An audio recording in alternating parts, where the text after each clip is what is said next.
It's your friendship that means so much to me. We'll never run in you. You'll always be there for me. I depend on you. Together we'll be the best team.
Hey, was hast du denn? Magst nicht mehr?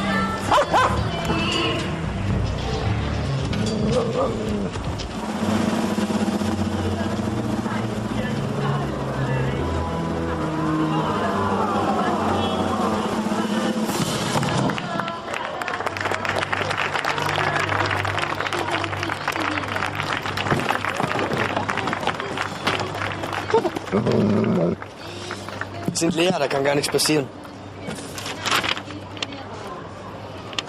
Die machen eine Werbung für eine Stuntshow. Ich glaube, die wollen... Ah, der Kunz. Servus. Mhm. Ja, kenne ich. Wir kommen hin. Servus, Kunz. Servus. Du, ich habe versucht, die Niki zu erreichen, aber... Ja, die ist auf einem Fortbildungskurs, die kommt erst morgen wieder. Gibt es irgendwelche Hinweise, um wen es sich bei der Leichter handelt? Nein, aber der Täter hat sich auch nicht sehr bemüht, sie unkenntlich zu machen. Also laut Brandexperten hat er keine Brandbeschleuniger wie Benzin oder sowas verwendet. Die Frau dürfte zwischen 40 und 50 Jahre alt gewesen sein. Hat sie noch gelebt, als sie... Nein, bitte, das kann ich wirklich erst nach der Obduktion sagen. Aber ich habe Würgespuren an ihrem Hals entdeckt. So, der Bericht ist dann heute Nachmittag fertig. Servus. Servus. Sonst noch irgendwelche Spuren vom Täter? Nein, bis jetzt noch keine.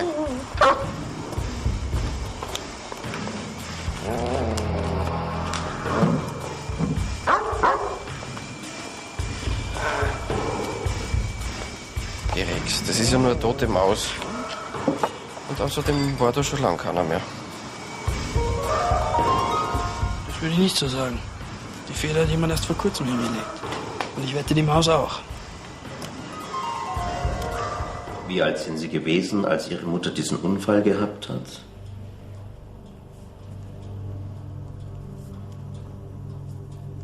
Wollen Sie nicht darüber sprechen? Schon. Ich glaube, ich war 6. Und Ihre Mutter? 40. Sie war so schön. Sie hat stundenlang ihre Haare gekämmt. Immer in der Früh. Ich bin daneben gesessen und habe dabei zugesehen. Ihr Haar war so samten. Ich hätte doch bloß ihre Haare berühren wollen. Es hat sich so weich angefühlt. Was ist dann passiert? Sie ist böse geworden. Hat mich zur Seite gestoßen.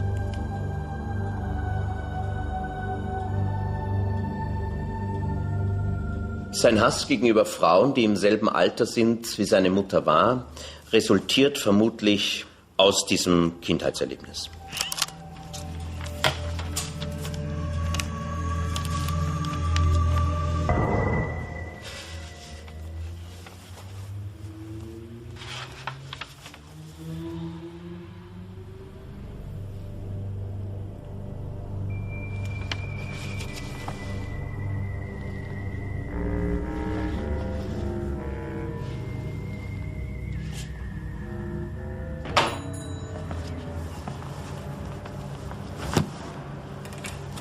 Ich will jetzt nicht gestört werden.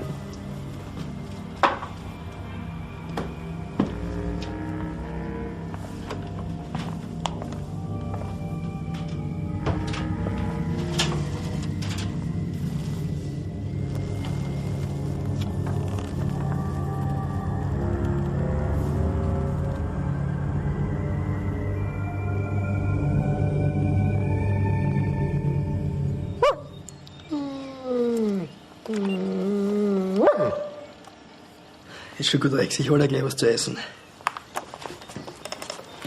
Servus. Servus. Du, laut Spurensicherung ist die tote Maus dort wirklich hingelegt worden. Und das da ist eine Feder von einer Ente. Und was hast du in dem anderen Sackel? Die Maus? Ja, Wurstsemmeln. Rex, die sind eigentlich für mich gedacht. Na schön, da hast du eine.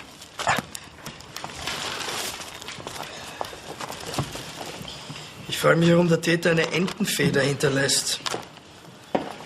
Laut Dr. Graf ist die Tote aus dem Ofen schon vorher tot gewesen. Er hat in ihrer Luftröhre keine Rußpartikeln und in ihrem Blut kein Kohlenmonoxid entdecken können. Der Täter hat ihr den Kehlkopf zugedrückt. Ich habe nach ungewöhnlichen Todesfällen in der letzten Zeit gesucht. Und? Naja, vor einer Woche ist eine 42-jährige Frau in einem Steinmetzbetrieb von einem Mühlstein erschlagen worden. Das ist ja schrecklich. Die Tote wurde unter einem Wacholderbaum gefunden. Carola Meinzinger hat als Sekretärin dort gearbeitet. Die Kollegen haben die Sache als Unfall abgeschlossen. Statistisch gesehen werden mehr Urlauber von einer herabfallenden Kokosnuss getötet als von herabfallenden Mühlsteinen. Als von Haien gefressen. Aber die Wahrscheinlichkeit, von einem Asteroiden erschlagen zu werden, liegt bei 1 zu 20 Millionen. Wo geht er denn hin? Der kann keine Statistiken mehr hören. Jedoch von einer Schlange gebissen zu werden, liegt bei 1 zu 100.000. Das heißt, dass jeder Fünfte... Und die Tote hat rote Stöckelschuhe angehabt. Ja und? Daran ist ja nichts Ungewöhnliches. Weil statistisch gesehen kaufen Frauen mit 5 bis 6 Paaren pro Jahr mehr als... Ihre Schwester hat ausgesagt, dass die Schuhe mit Sicherheit nicht der Toten gehört haben. Aha. Ich habe da was gesehen. Das haben wir schon lange nicht mehr gemacht. Ja. Ja, jawohl.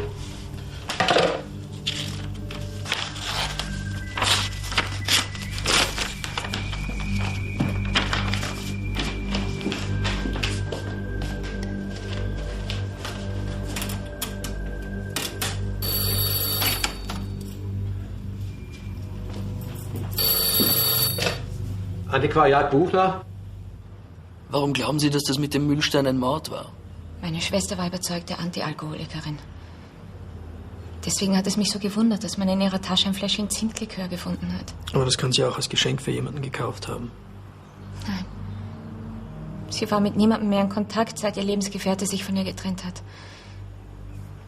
Sie hat ein Kind von ihm wollen. Ein Mädchen. Aber er hat immer gesagt, dass er noch nicht so weit ist.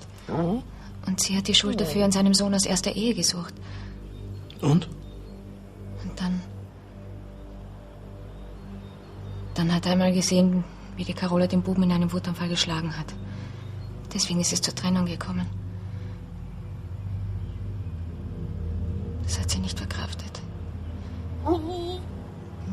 Sie ist dann zu einem Psychiater gegangen. Kann ich jetzt die Sachen von meiner Schwester haben, die ihre Kollegen nach dem Vorfall aus ihrem Spind genommen haben.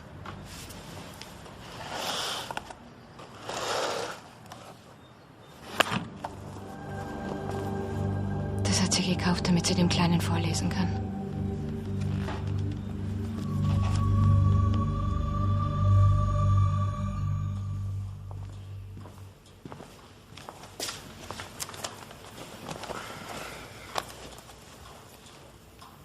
Bevor wir unsere Probleme in der Gruppe besprechen, sollte sich jeder Einzelne erst einmal vorstellen.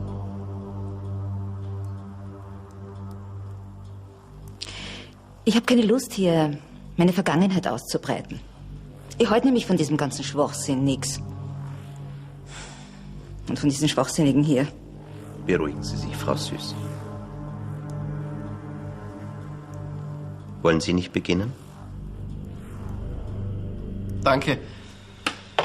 Du, der Ex-Freund vom Opfer beim Wacholderbaum war während der Tatzeit bei einem Vortrag in Übersee. Was ist, wenn das doch ein Unfall war? Gehex. Danke. Naja, wenn es ein Unfall war, wird das die Autopsie vom Dr. Graf zeigen. Sie wird exhumiert, mit der Erlaubnis der Schwester natürlich. Wissen wir schon, wer die Tote aus dem Ofen war? Nein, es gibt auch keine Vermisstenanzeige. Ich habe allerdings die markantesten Merkmale ihres Gebisses an sämtliche Wiener Zahnärzte übermitteln lassen.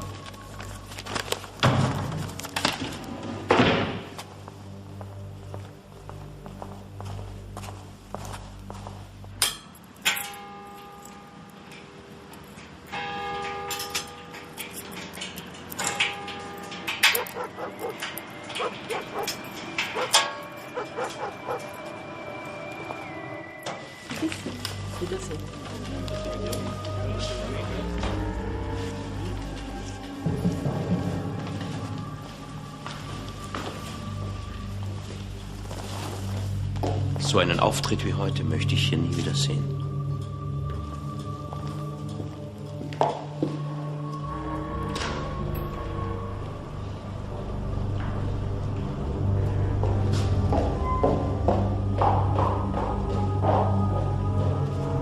Nachsatz.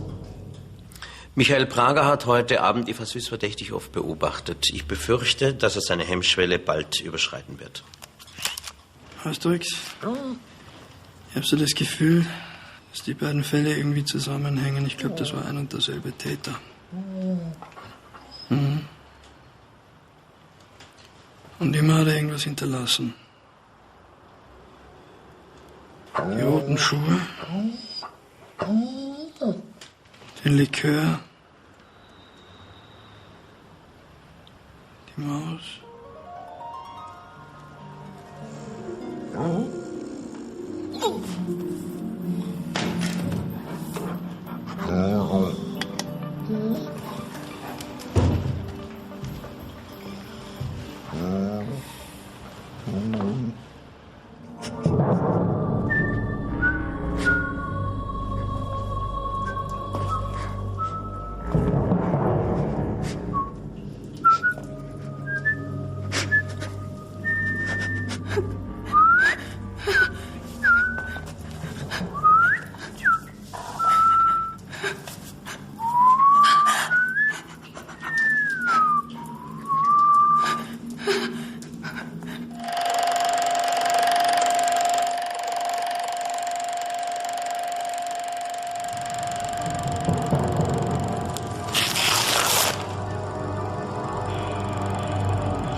Geh, Rex.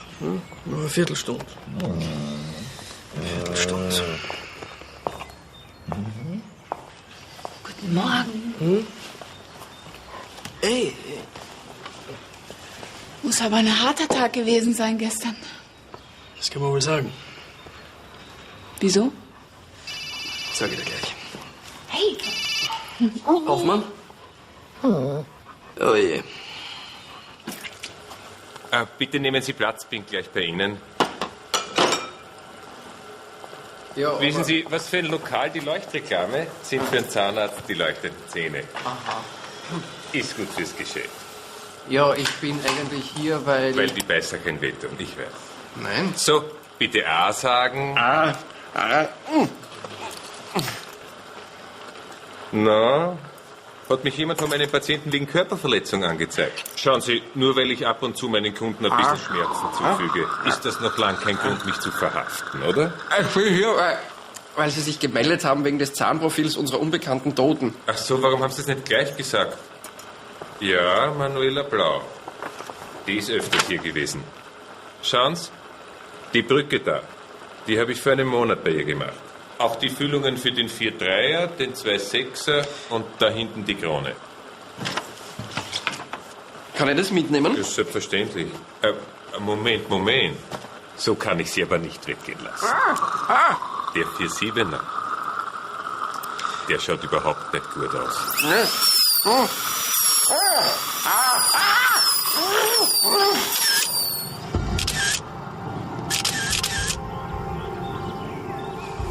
Die Frau heißt Eva Süß, ist 40 Jahre alt. Zurzeit arbeitslos gemeldet. Laut Dr. Graf ist sie erwürgt worden. Genau wie die Frau, die unter dem Mühlstein lag. Bei der hat Dr. Graf ebenfalls Würgespuren gefunden.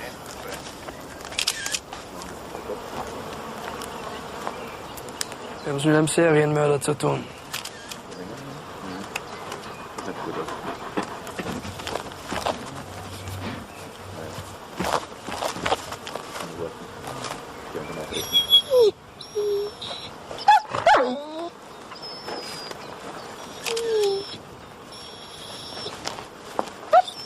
Nee, Rex, was ist denn los? Hm? Zeig mal her. Hey, Anton.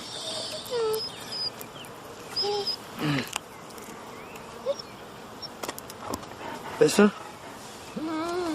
Besser, du bleibst weg von den Dornen, ha? Hm?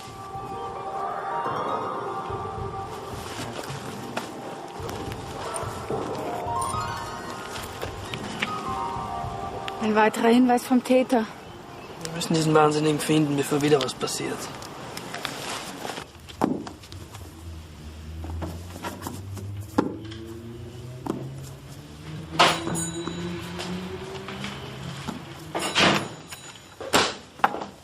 Kann ich Ihnen behilflich sein?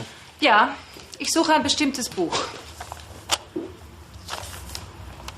Ja, ein Schönheitsratgeber aus dem 19. Jahrhundert. Ist aber nicht leicht zu bekommen. Sie werden das schon schaffen. Sind Sie immer so streng? Es kommt ganz auf die Situation an. Wenn Sie mir Ihre Telefonnummer hinterlassen? Ich kenne da jemand, der so ein Buch eventuell verkaufen würde. Kann aber schon einige Zeit dauern, Frau Wimmer.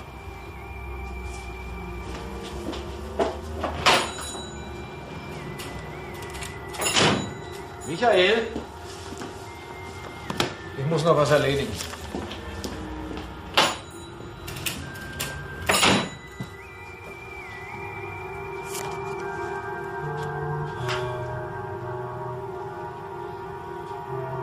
Die Frau, die man in der Dornenhecke gefunden hat, ist gestern Abend zwischen 22 und 23 Uhr erwürgt worden. Aber da ist noch etwas. Ein Tattoo? Ja, das muss schon vor längerer Zeit gemacht worden sein. Aber hier. Zuerst habe ich geglaubt, dass das zum Tattoo dazugehört. Aber dann habe ich gesehen, dass man die Zahl mit einem Stift hinzugefügt hat.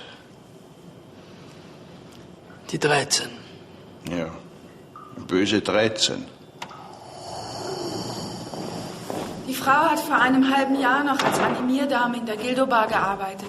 Und sie ist auf Bewährung. Sie ist gewalttätig geworden und hat eine Kollegin bedroht. Ihren Bewährungshelfer kann ich erst am Abend erreichen. Wenn Wenn du nur wüsstest, was die ganzen Hinweise bedeuten. Der Schlüssel, die Feder, die Schuhe, die roten Schuhe. Vielleicht ist der Fundort auch ein Hinweis. Serienmörder bauen nicht selten eine für sie wichtige Symbolik ein. Ja gut, was haben wir da? Den Ofen, den Mühlstein, die Dornenhecke, die Rosen, Dornenrosen, Röschen. Naja klar, das ist es. Ermordet nach Märchenmotiven.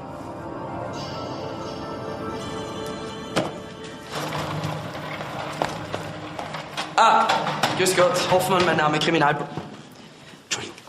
Am Institut für Germanistik hat man mir gesagt, dass ich einen Professor Eder hier finden kann. Ja, stellen Sie nicht, der Professor liest gerade. Wo? Na, dort. Welcher? Der dritte von links, der ältere Herr, der immer die Brille auf der Stirne trägt. Na, der Professor Eder halt. Ich finde ihn schon, nicht? danke. Was soll denn der Hund da? Das ist nur der Rex, der gehört zu mir, der ist völlig harmlos. Ja, das sagen alle Hundebesitzer über ihre Tiere. Wenn sie diesen Hund nicht anbinden, kommen sie hier nicht rein. Komm her, Rex. Tut mir leid, Kumpel. Weißt du?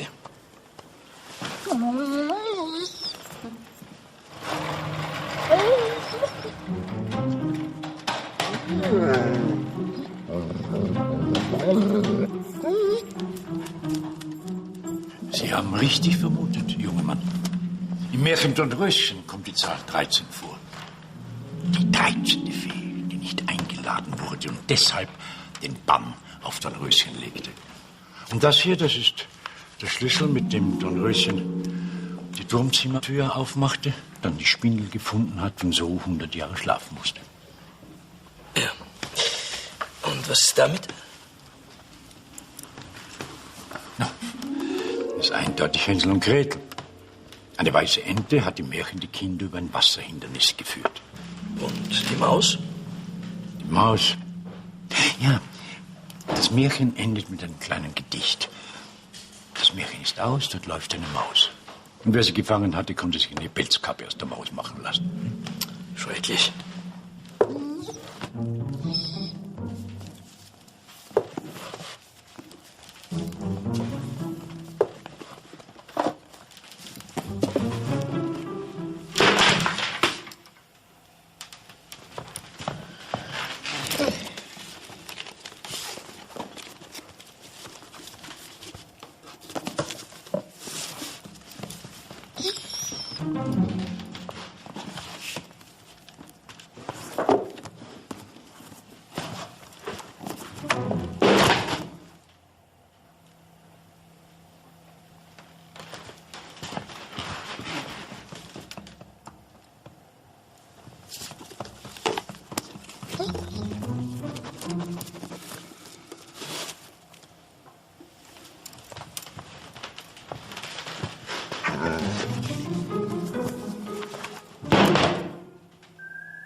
Nein, es ist genug.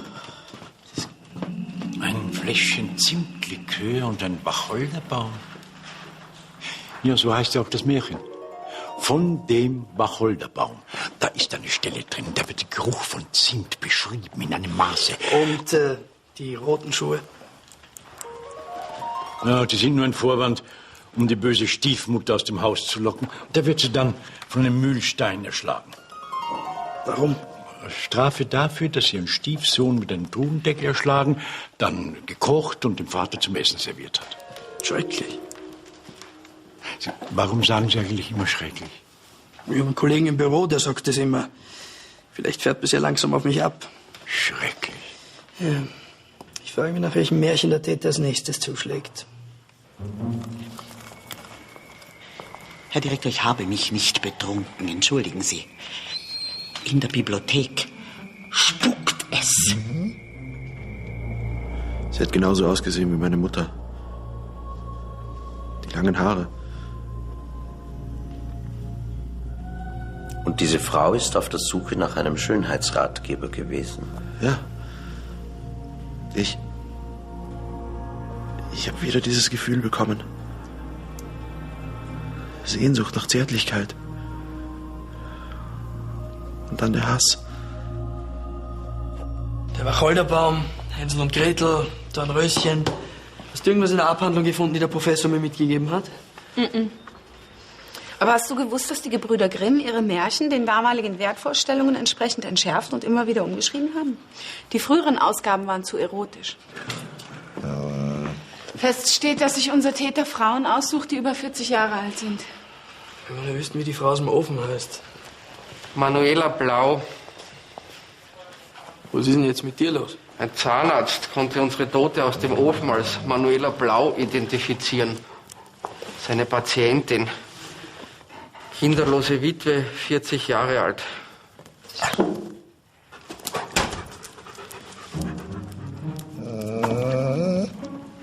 Ach, danke, Rex. Das ist lieb von dir. Ach, diese Schmerzen sind schrecklich. Ich hätte da eine Kundin, die sich sehr für diesen seltenen Schönheitsratgeber interessiert, den Sie in Ihrer Bibliothek haben. Wie so jemand ausschaut? Ja, wenn Sie sie persönlich kennenlernen wollen, ich kann sie gerne direkt zu Ihnen schicken. Laut Aussage der Nachbarn hat die Eva Blau, die Tote aus dem Ofen, ein ziemlich zurückgezogenes Leben geführt. Das Notizbuch, das wir beim Telefon gefunden haben, bringt uns auch nicht wirklich weiter. Wir haben noch nicht alle Nummern überprüft. Einige sind doch nicht mehr existent. Antiquariat, Horst Buchner.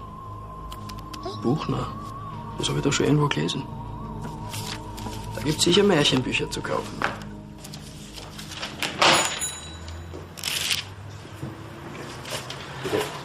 Wiedersehen. Wiedersehen. Ich bin gleich bei Ihnen. Einen Moment noch. Was kann ich für Sie tun? Hoffmann, Kriminalpolizei. Polizei? Worum geht's? Kennen Sie vielleicht eine von denen?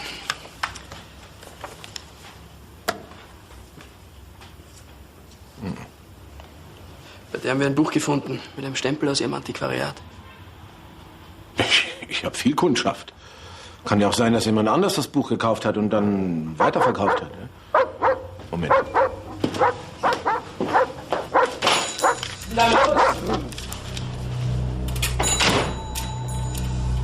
Kann ich sonst noch was für Sie tun? Nein, das war's.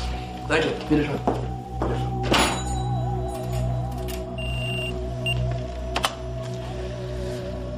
Der Buchhändler ist bei der Sitte kein ungeschriebenes Blatt.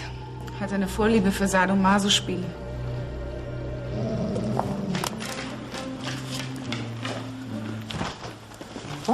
Danke, Rex, aber mir geht's schon besser. Es ist der graphologische Bericht. Und? Naja, die Rechnung aus der Wohnung von der Toten, die wir da im Ofen gefunden haben, stammt mit ziemlicher Sicherheit nicht vom Buchhändler. Laut Aussage der Kollegen stammt die Handschrift von einer eher jüngeren Person.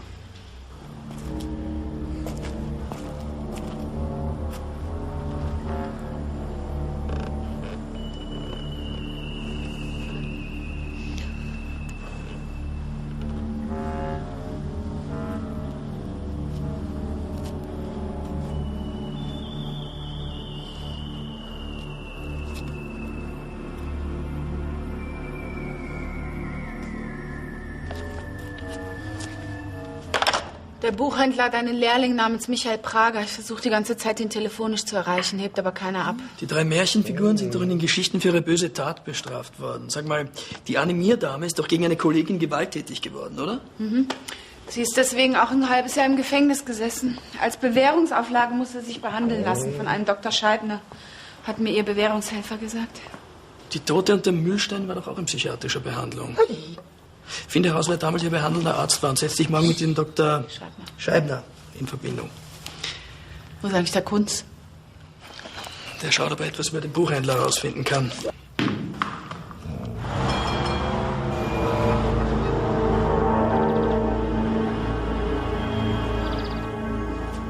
Herr Doktor, Da ist eine Polizistin, die Sie sprechen möchte.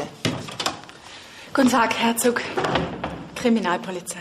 Guten Tag, Dr. Scheibner. Was kann ich für Sie tun? Servus. Servus. Schaust du? Ja, bin noch ganz fertig von gestern. Zuerst der Zahnarzt und dann die Stammdomina von dem Buchhändler, vor der ich fliehen hab müssen. Das schau her. Das hast du verdient. So, der Buchhändler war wirklich zu den besagten Tatzeiten bei seiner Stammdomina. Aha, ach so, dann hat er ein Alibi. Hast du den Lehrling schon erreicht? Na. Frau Süß ist einer meiner jüngsten Fälle. Nicht gerade einfach. Merkwürdig. Die Akte war gestern noch richtig eingeordnet. Sagen Sie, die Frau Blau ist auch bei Ihnen in Behandlung? Ja, ein Fall, den ich von einem Kollegen, der vor kurzem in Pension gegangen ist, übernommen habe. Eine Pyromanin. Warum fragen Sie? Ich hätte gerne eine Namensliste all Ihrer Patienten. Ja, Niki? Dieser Michael Prager, der Lehrling aus dem Antiquariat, ist selber beim Psychiater Scheibner in Behandlung. Alles klar. Er hat alle Opfer aus der Selbsthilfegruppe gekannt. Danke.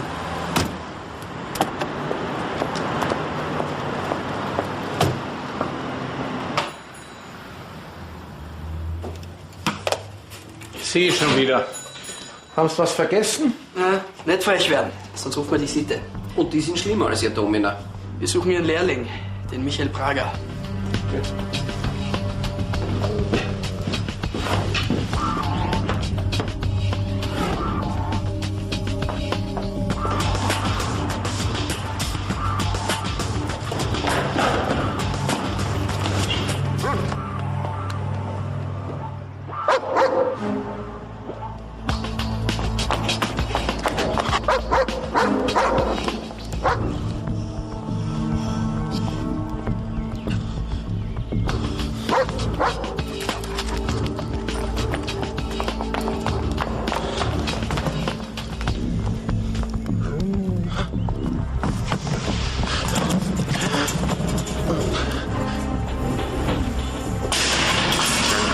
Pass uns beim Gelände auf.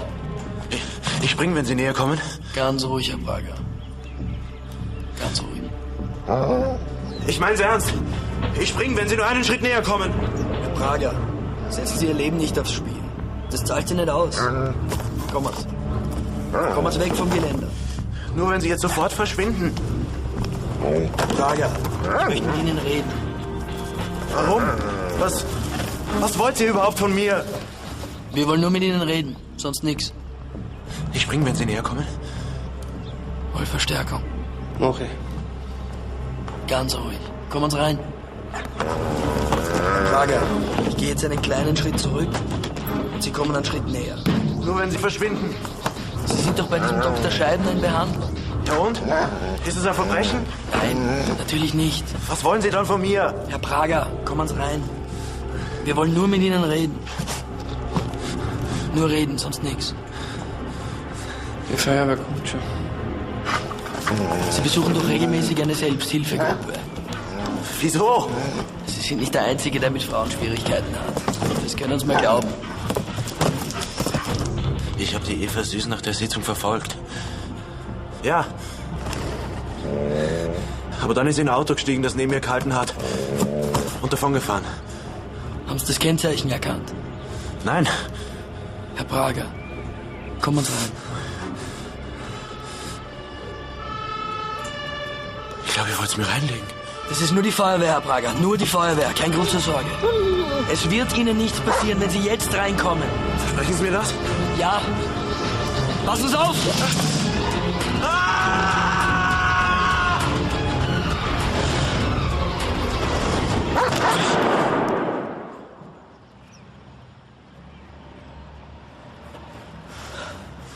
Gut, Rex. Wunderbar, danke. Er wird's überleben. Danke, Rex. Gut gemacht. Die Mutter von diesem Buchhändlerlehrling ist unter mysteriösen Umständen ums Leben gekommen. Treppe hinuntergestürzt. Ein psychiatrisches Gutachten sagt, dass er Probleme hat mit Frauen über 40. Laut Auskunft der Telefongesellschaft hat er dort vor kurzem angerufen und seitdem ist dauernd besetzt. Astrid Wiemer. Die ist übrigens 43 Jahre alt. Fahr mal.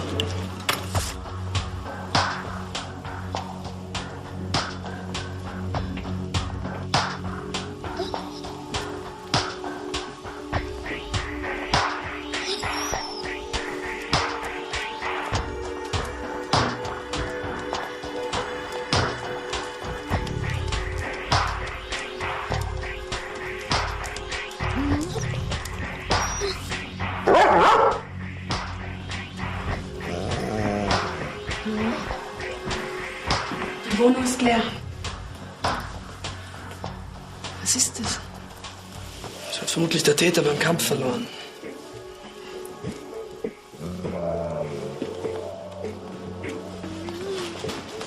So, das ist der Pullover von dem Buchhändler Lehrling.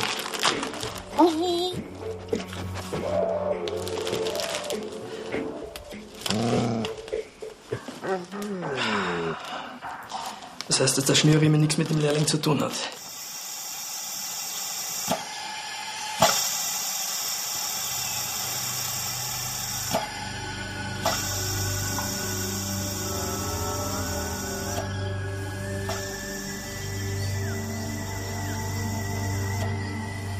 Ich kann mich erinnern, dass in dem Märchen Schneewittchen die Rede von einem farbigen Schnürriemen ist. Hier, das ist interessant. In der Ausgabe von 1858 ist die Rede von einem Riemen aus bunter Seide. In der ersten Ausgabe von 1812 heißt es, ein Schnürriemen geflochten aus blauer, gelber und roter Seide. Und? In dem Märchen Dornröschen ist der Schlüssel gelb. Gelb, so wie der, den wir am Tatort gefunden haben.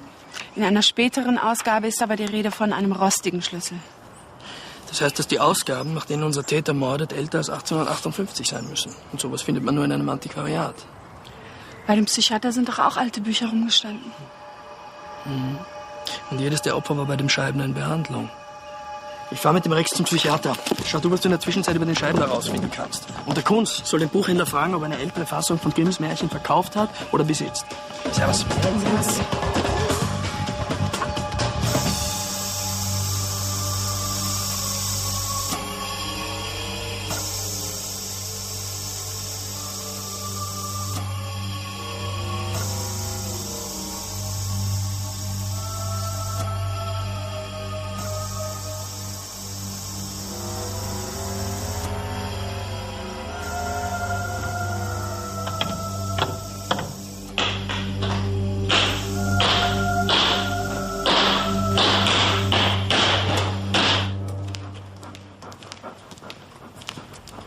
Der Herr Doktor hat heute früher Schluss gemacht.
Ich bin auf dem Weg zu seinem Haus. Der Scheibner ist in seiner Kindheit Opfer eines Sexualverbrechens gewesen. Er ist zu Pflegeeltern gekommen und musste lange therapeutisch behandelt werden. Seine Großmutter soll ihn missbraucht haben. Warte, der Kunz will dich.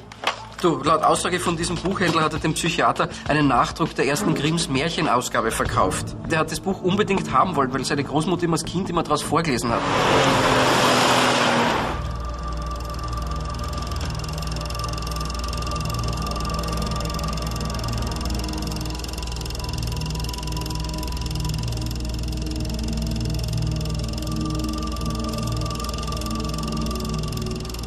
Großmutter, warum hast du mir so wehgetan?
Der ist bewusstlos.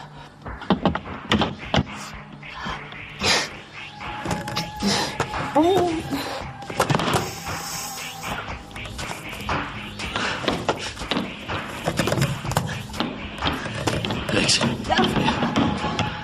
Die Bücher müssen da weg. Gut, beeil dich.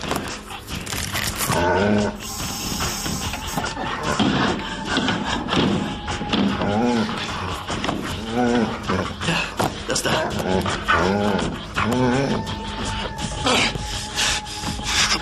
Schnell, Rex, komm. Gut. Ja, gut, weiter so, Rex.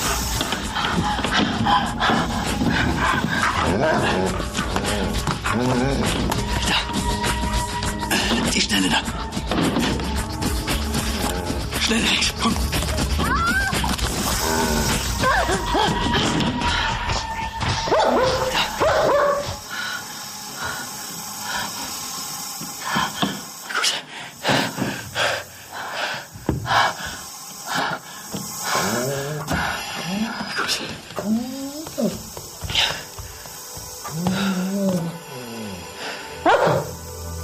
Gut gemacht, Rex.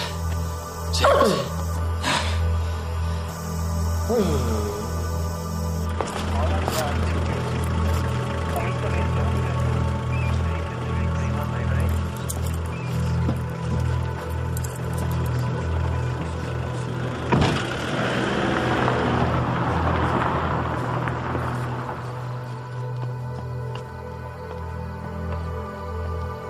Naja, wie heißt's so schön? Und wenn sie nicht gestorben sind, dann... Dann leben sie noch heute.